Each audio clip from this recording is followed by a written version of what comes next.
How you doing, everyone? It's me, the lazy taku, or the don't taku, because so far I've been super lazy today and watching a bunch of anime, making videos, editing them, and uploading them. So here I am today with hopefully maybe the last video I'll make today about the last anime for this season I'm currently watching, Iroduku, World of Colors. This anime is a really interesting one considering it's an original anime by PA Works, and yeah, the last episode aired today was episode 13, so we'll get to talk about that episode and then the series overall. So I think I had mentioned this series before in like a video. I need to check. I know I did like one whole long video where I talked about everything that I was watching for this whole season, so I know I mentioned this before. But this anime was really nice. They ended it in a good way with sending Hitomi back home, which was like pretty nice. So essentially, they send Hitomi back home through time, while they also everyone gets to send like one last farewell to them, to Hitomi, to like, you know, we miss you, we're so glad to met you through this time. And it's really nice, you know, it's really touching friendship. Honestly, in that situation, it would be so difficult to make that choice to go back home because you just made so much new friends there, and they're like 60 years apart or something like that, or like hella many years away from each other, so they probably won't be around anymore. Really sad. So they all say their goodbyes. There's an interesting part where you have Yuito and Hitomi sort of to actually confess their feelings for each other, and yet they still all go back home. Very sad. And that was it. Yeah, you just see Hitomi go back home to the future 60 years from then, and essentially have herself changed and, you know, better herself. She's going to school, being talkative, more lively, and she can see colors now. Oh my goodness, that was actually a really nice part, because after her whole journey, she finally can see colors, and she's sort of like, she's got surpassed herself, or she's bettered herself, essentially. And that was a really nice touch. In the end, you know, she meets back with her granny, or Kohaku, and that was nice. And unfortunately, we don't get to see everyone else. I'm assuming that like Kohaku is alive in the future, right? That means everyone else maybe would be alive in the future. I don't know how old they would be, because like I think Kohaku may have been this like at least a year younger than the older guys in the club. So I don't know. Well, it would have been cool to see everyone else at an older age at the time. Me, Hitomi, just instead of just Kohaku. But you know, that was just it's original, so whatever. Yeah, she goes back to the future, she goes back to school, she can see colors, she wants to talk out with her mom, and so like that, she's just sort of sorts out her life, and it was overall a happy ending. Yay. Iroduku, the world colors, or Iroduku, I keep pronouncing it. It's Iroduku, Sekai no Ashitakara, or Iroduku, the world in colors. So, this series, this may seem like a really off-brand series because it's just an original work by PA, but I actually appreciate original works now these days, because if you don't have like a source material to look back on or look at or reference, then you know everything you take in is really fresh. Now, be it as I may have taken a break from the series way back when because I was busy with schoolwork, but now I wasn't, so I kind of like marathoned a bunch of like episodes, I believe 9 through 12. And I was like, oh shit, things are going way good. I need to see this final episode, and that final episode was today, and it was good. It was really good. What I really appreciate about this anime is that, well, it's an original for one, but it's a really touching slice of life, I'll say. This is a really good slice of life, because it deals with Tomi being our main character, being someone who cannot see the world in colors, and has a very sort of introverted the one where they're like lonely or something, I forget. She has this sort of solitary personality to herself, right? But over the course of the series, essentially, it's about her and growing out of her shell and learning to, you know, change herself for the better. And that's exactly what we got here. So, it's really nice. This anime does beauty, I guess, as another way to say it. Because it also has this element, of course, where Hitomi is colorblind or can't see colors.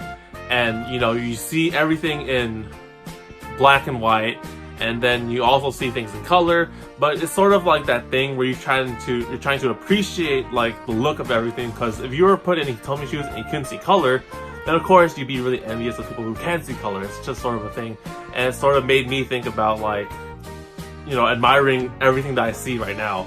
And that also reflects Hitomi growing throughout the whole series, because at first she began not seeing colors, went back in time, going through her whole journey and stuff, and she began to finally see colors in the end, and she's a different person by the start of the first episode, which is almost like, if I had to put it into a perspective, it's like Violet Evergarden. You have the whole series of Violet Evergarden focused on Violet Evergarden, but then she goes through a bunch of different things, and by the end of the series, she's different and has learned a few things and knows the meaning of love, as that the plot is for that movie, or that series. I say movie. In this series, you know, Hitomi was very shy and quiet back in the day, and she wasn't really outgoing. As she progressed, joining the photography club, she learned to like magic again, and sort of put herself out there and smile more, and, you know, just become more talkative to people. And it was nice. It was a nice journey. I think all the characters in this anime are pretty good. Sorry, Boba, you know. Yeah, all the characters in this anime are really good. It is a friendship sort of tale thing with a slice of life, of course. You have Kawaku is probably like one of my more favorite characters in the anime, because she's like a very outgoing person who causes accidents with magic and stuff, and I'm just like, I could totally dig a person like this, you know. Yuto, I honestly like Yuto a lot actually too, because he's like an artist and a drawer. As someone who likes to draw on my tablet's over here, I'm using it to cheat and look up character names and stuff, right? You know, as an artist perspective, you know, I kind of admire his thing, his style, and sort of how he kind of went through in his journey at the beginning, where he was, reluctant to pursue drawing or art as a career and stuff.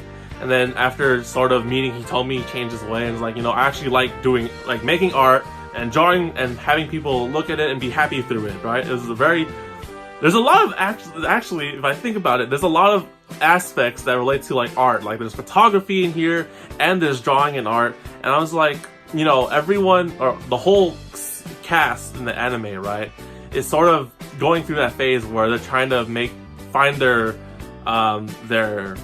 goal in life, or what their desires are in the future, right? And of course, being in photography and art majors, they're like, you know, they continue to do photography or whatever because it makes people happy, it's what they love and stuff. And, you know, at first, they were sort of questioning it, like, will I actually continue doing photography or drawing in the future? And, you know, thanks to Hitomi, they have made their decisions and stuff like that, and it was pretty awesome to see that, because it's a really relatable thing, you know? Like, in high school, I didn't really know what I was gonna do in the future. They're in high school, right? Yeah, they're in high school. Of course they're in high school. It's a slice of life anime. Yeah, in high school, I wasn't sure what I was gonna do, and I was like, okay, I'll work it out, you know, eventually, right? I eventually worked it out. In the anime, they work it out themselves. They have a goal in mind, and, you know, Yuto pursues drawing, I believe. I don't know.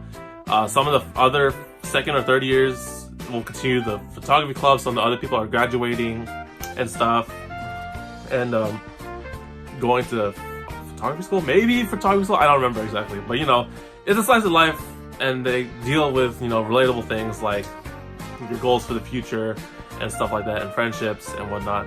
It's actually really touching how you have this friendship develop over these 12 episodes, and you just know that Hitomi has to go home and they won't ever see her again, and it's really sad. Honestly, I did kind of shed a tear when they were saying their goodbyes, because it's just sad. Like, you know, you make a friend that really helped out and, like, hey, you had a lot of fun with, and then they just have to go away forever, and you probably won't see them unless they're alive in the future. You won't see them like forever, you know.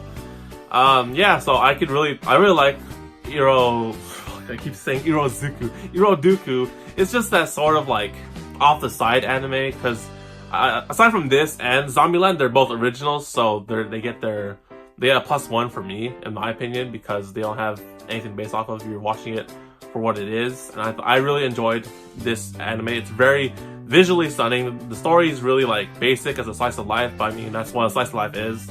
And you have these characters grow and interact and have fun with each other, and it sort of has that feel, you know, like that relatable feel, like you're in high school and you're an art major. Well, for me personally, I was like, you know, interested in art also, and then you're like, what am I gonna do in the future? And then you have Hitomi sort of struggling to make friendships and stuff like that.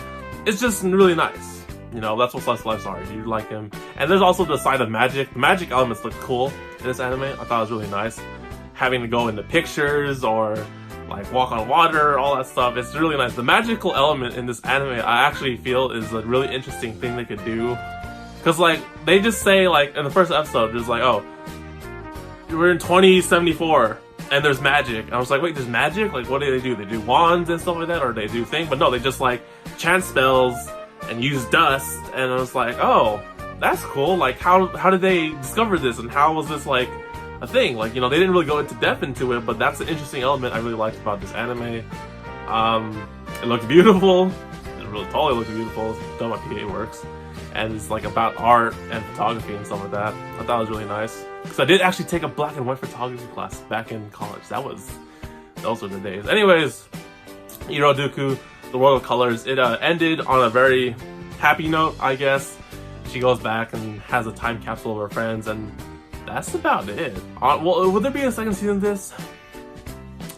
I could not see a second season for the series. It's kind of complete. Because if they try to have her travel back through time again, they would just have to send her back, which would defeat the purpose. Unless you really wanted to see them, but who knows. This series overall, very nice, very good, very lighthearted and happy. Yeah,